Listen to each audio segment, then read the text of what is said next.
Well, how y'all are this afternoon? This is your buddy George Jones over at the Bergen Gun Range with my next installment on Hey, Let's Shoot a New Gun that's been presented to me. First, I want to talk about something. My wife has started a GoFundMe page with the intention of being able to pay or help pay my final expenses, medical bills, funeral costs, and so forth. Link in the description on this video. Take a notion, look at that, and help me out a little bit. Boy, I'd really appreciate it. All right, then. Let's get on with it. This is the Charter Arms Pitbull in 9mm yeah, you heard me. I said 9mm parabellum. Okay. Let's look at this. Why is it in 9mm parabellum? Well, it doesn't need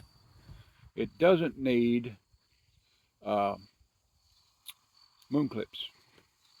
Let's look at it. If you can see it there, and if we're close, there's a little detent in the ejector star, and that grabs the rim of that cartridge, the groove in the rim of the cartridge, and holds it in headspace and allows it to fire.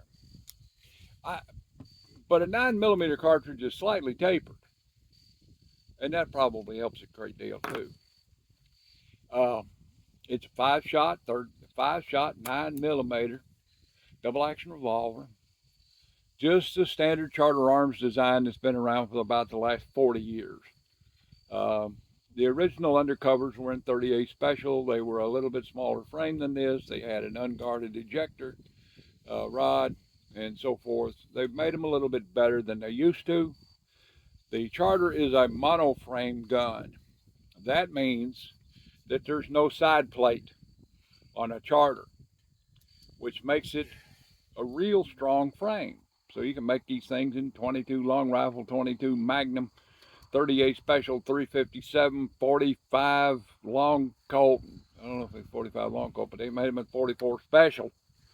Okay, and this is the Pitbull. So we're going to try it. They also make a variation of it in 44 Special. Of course, they made the Son of Sam gun for years. You know, the 44 Bulldog. All right, let's load her up and see how it shoots. I've got a standard CCDW.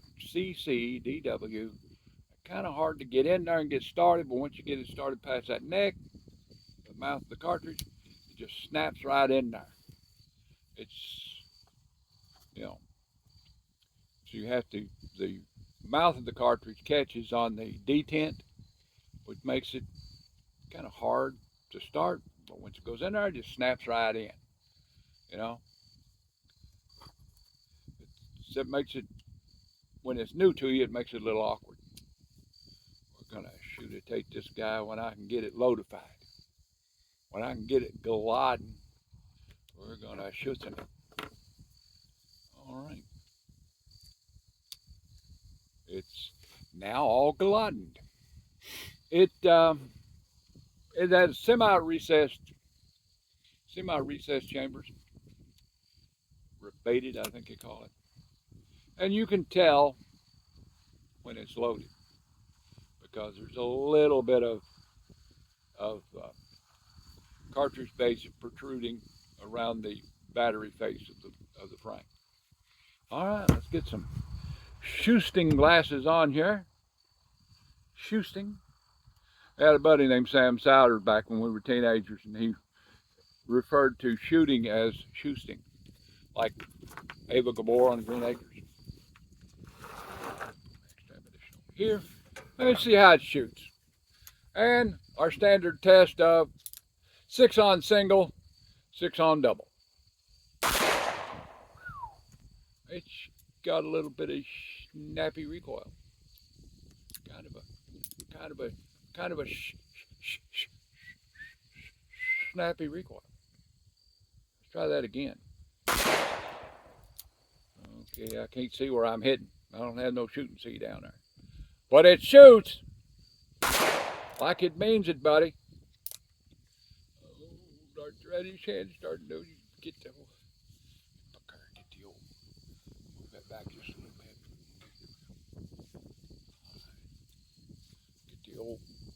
there where it's really going to hurt. It's not too bad. You get the right grip on it. Okay. Oh, it's a little punishing. Lightweight gun, 9mm cartridge. I don't know that may be it. I've lost track. My cartridge accounting is not very good. Yeah, there we go. All right, the eject's nice. It's an easy ejecting deal, you know. Okay. It doesn't help you to hold it down. You gotta push them in there. You gotta put a little force behind it to get it past, get the mouth of the cartridge case past the detent. In fact, it's kind of slow loading. Okay, got her loaded. All right, let's try 6 on double. 6 on double. Double's a little bit more comfortable to shoot for some reason or another. All over the place like a mad woman's underclothes. Woo! Or I don't shoot it very well, one of the two. Oh, that one's kind of didn't feel right at all. For some reason or another, I wound up with 3 shells. I'm going to go ahead and shoot them. So, when you're loading this guy, you know, you've got to get the mouth of the cartridge case past the detent. That makes it a little unusual parameters for reloading if you're used to shooting a 38 caliber revolver where they just kind of boom, drop in there. There we go. Bring her up on a empty cylinder. Well, you know the next one in rotation is going to get there. Take that, you dirty rat. Ooh, I didn't like that. I didn't like that at all. I didn't like that. That's on a loaded cylinder. I didn't care for that. Try to get in there. Goes the umbrella. And we're out in the sun now. Oh! All right, here we go. Almost like it's flintlock. Seems to be the problem here. I dented it good. Let's go back and do it again. Try that again. I didn't load these. I don't know where they come from. They may have hard primers in them. And maybe some of that subgun ammo that Eddie Ray got hard primers in it. We're going to try it again. All right, the next one's empty. All right, we'll try it again here.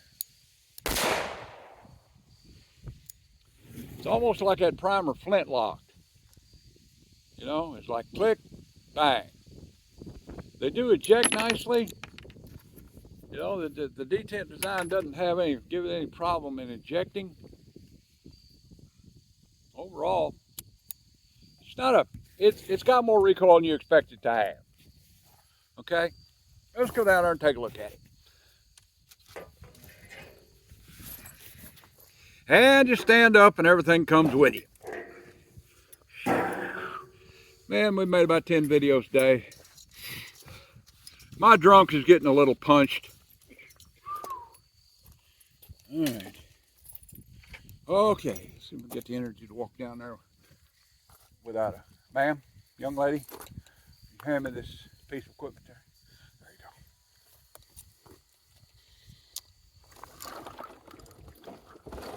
go. Oh, looks like there's always a mess. Well, to hit it anywhere?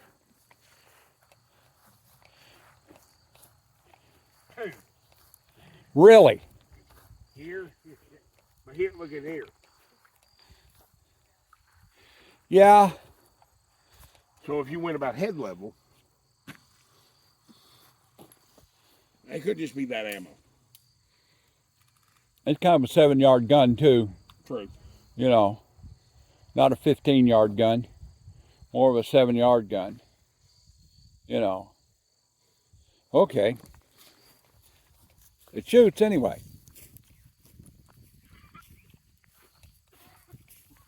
You okay?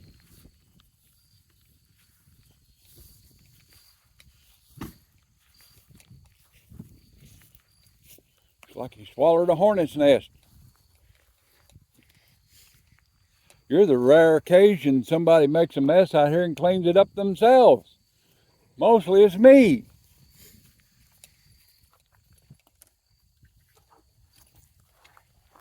Okay. Let's try.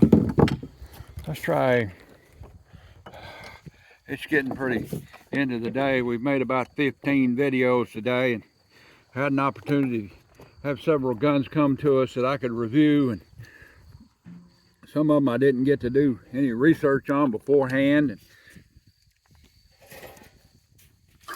you know, so we got the Pitbull.